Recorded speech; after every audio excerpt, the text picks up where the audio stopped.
आगे बढ़ेंगे, नेक्स्ट हम पढ़ेंगे सेल्फ इंडक्शन इन ए करंट कैरिंग सोलेनोइड। अभी देखो सेल्फ इंडक्शन क्या होता है, जैसे मान लो कि ये मेरे पास एक सोलेनोइड है। अब इस सोलेनोइड में जब करंट फ्लो होता है तो करंट फ्लो होने से बनती है मैग्नेटिक फील्ड। अभी क्या होगा, ऐसे मान के चलो ये पहले इसमें क्या होगा कि जब मैग्नेटिक फील्ड बनेगी तो ये मैग्नेटिक फील्ड इस सोलेनोइड से जाकर कनेक्ट होगी। तो इसी मैग्नेटिक फील्ड को, यानी कि खुद के करंट से जो मैग्नेटिक फील्ड बनी उसको खुद का ही सोलेनोइड अपोज करेगा, क्योंकि होता क्या है कि मैग्नेटिक फ्लक्स में चेंज होने देना कोई नहीं चाहता है, चाहे वो खुद की मैग्नेटिक फील्ड के कारण हो या फिर दूसरे की मैग्नेटिक फील्ड के कारण। तो यहाँ पर क्या कहा जा रहा है, सेल्फ इंडक्शन एक ऐसा फेनोमेना है जिसमें खुद की ही मैग्नेटिक फील्ड को अपोज करने के लिए खुद सोलेनोइड के अंदर ही ऑपोजिट करंट बन जाता है ना। इसी को हम बोलते हैं सेल्फ इंडक्शन। सेल्फ इंडक्शन में क्या होता है, फ्लक्स ना तो बढ़ना चाहिए और ना घटना चाहिए। जब करंट की वैल्यू बढ़ती है, जब करंट की वैल्यू बढ़ती है तो फ्लक्स बढ़ता है।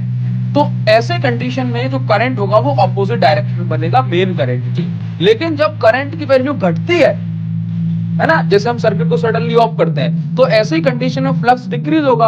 और सेल्फ इंडक्शन के कारण इसमें घटते हुए करंट को सपोर्ट करना है, तो फिर सेम डायरेक्शन में करंट बनेगा मेन करंट के, है ना। इसीलिए हमें सडन स्पार्क वगैरह जो है देखने को मिलती है सर्किट ब्रेक होने पर, और उसका जो कारण है वो है सेल्फ इंडक्शन। ठीक है, अब लॉन्ग करंट कैरिंग सोलेनोइड में कितना सेल्फ इंडक्शन होता है, इसके लिए हमें क्या करना है, इसके लिए देखो पहले मैं आपको बता दूं सेल्फ इंडक्शन का जो फॉर्मूला होता है, self inductance coefficient of self inductance होता है L, और इसका फॉर्मूला होता है पाई अपॉन आई। पाई क्या है, मैग्नेटिक फ्लक्स, आई क्या है, इस सोलेनोइड में करंट।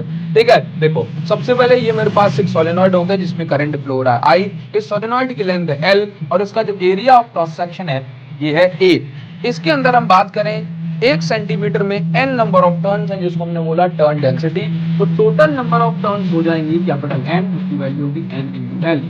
स्मॉल n की अगर वैल्यू की जरूरत पड़ेगी तो हम कैपिटल N by L लेंगे। अब देखो, क्योंकि सेल्फ इंडक्टेंस का जो फॉर्मूला है वो क्या है, L is equal to pi upon I, तो इसके लिए हमें पाई की जरूरत पड़ेगी, तो हमने पहले पाई निकाल लिया। पाई का formula capital N B A, n की जगह हमने क्या लिखा, टोटल नंबर ऑफ टर्न्स की जगह लिखा n into L।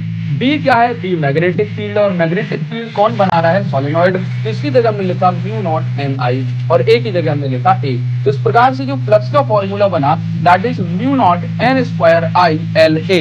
अब इसके बाद सेल्फ इंडक्टेंस के लिए हमने पाई अपॉन आई करा, तो I से I आंसर हो गया। सेल्फ इंडक्टेंस का फॉर्मूला ये बचा।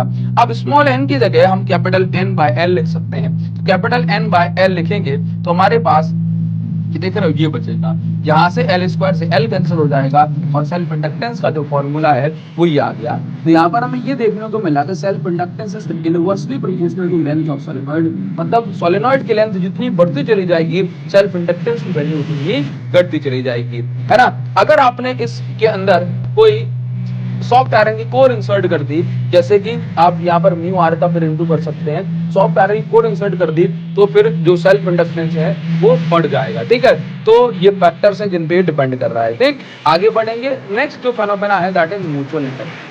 म्यूचुअल इंडक्शन में क्या होता है कि जैसे कि हमारे पास सोलेनोइड है, इसके पास में जो